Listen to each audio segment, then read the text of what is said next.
dialogue war Congress ప్రభుత్వానికి బుద్ధిమాంద్యమన్న హరీష్ రావు కాంగ్రెస్ ప్రభుత్వానికి బుద్ధిమాంద్యమన్న హరీష్ రావు అభ్యంతరం తెలిపిన స్పీకర్ గడ్డం ప్రసాద్ సీఎం వ్యాఖ్యలకు ఎందుకు అడ్డు చెప్పలేదని సిద్దిపేట ఎమ్మెల్యే ప్రశ్న సీఎం మాటల సందర్భం వేరు మంత్రి శ్రీధర్ బాబు సభ్యులు పరిధి దాటొద్దు డిప్యూటీ సీఎం బట్టి ఆగ్రహం అసెంబ్లీలో బడ్జెట్పై అధికార పార్టీ వర్సెస్ ప్రతిపక్షం రసవత్ ఒక్క హరీష్ రావు లేచినప్పుడు అసెంబ్లీ మొత్తం అట్టుడుకుతున్నది అసెంబ్లీ మొత్తం వన్ సైడ్ వారితో షేక్ అవుతున్నది ఇక్కడ బీజేపీ ఎమ్మెల్యే ఈ అన్న పేరు వెంకటరమణారెడ్డి నవ్వుకుంటాడు అసలు ఈ హరీష్ రావు గారు కాంగ్రెస్ వాళ్ళను తిరకాసు పెడతా అంటే ఇరకాటంలో పెడతా అంటే వాళ్ళని ముప్పు తిప్పలా పెడుతుంటే ప్రశ్నలతోటి నవ్వుకుంటాను బీజేపీ ఎమ్మెల్యేలు ఎందుకంటే మేము మాట్లాడలేకపోతున్నాం నువ్వన్నా మాట్లాడు ఎందుకంటే మాకు దోస్తాను ఉన్నది మాకు స్నేహం ఉన్నది మేము ఒకరిని అనుకోలేం నువ్వన్నా మాట్లాడన్నట్టు నవ్వుతున్నారు వాళ్ళు కాబట్టి అసెంబ్లీలో నిన్న డైలాగ్ వార్ జరిగింది ఏంటిది డైలాగ్ వారు సీఎం మాటల సందర్భం వేరంటే సరే సీఎం గారి వాళ్ళ ఇంట్లో మహిళలను బూతులు తులనాడిన్లు దాన్ని అందరం ఏకగ్రీవంగా ఖండించినాం సీఎం గారిని అన్నా ఇంకొకరి ఇంట్లో మహిళలనన్నా కూడా ఖండించినాం అయితే ఆ మాటను ఎట్లా చెప్పాలి సీఎం గారు ఆడపిల్లల జోలికి రాకండి ప్రతి ఇంట్లో ఆడపిల్లలు ఉంటారు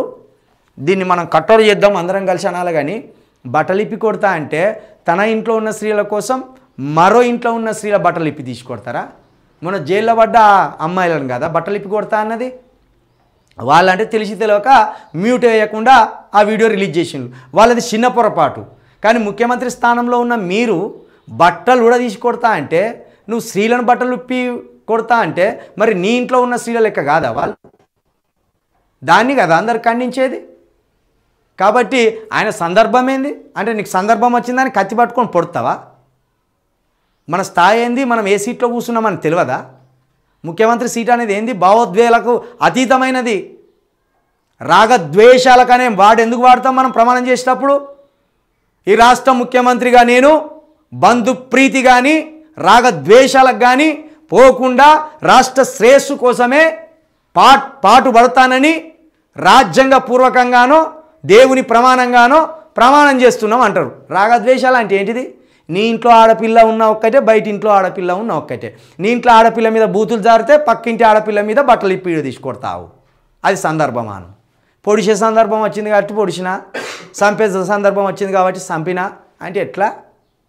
దోసుకునే సందర్భం వచ్చింది కాబట్టి దోసుకుంటా సందర్భం లేదు పాలేదు ముఖ్యమంత్రి గారి మాటలను రికార్డులకు వెళ్ళి తొలగించాలి ఇప్పటికి కూడా చెప్తున్నాం స్పీకర్ గారు తొలగించకుండా మీరు అవేదో సుభాషిత రత్నాలు అన్నట్టు చేస్తే కనుక ఊరుకునే పరిస్థితి లేదు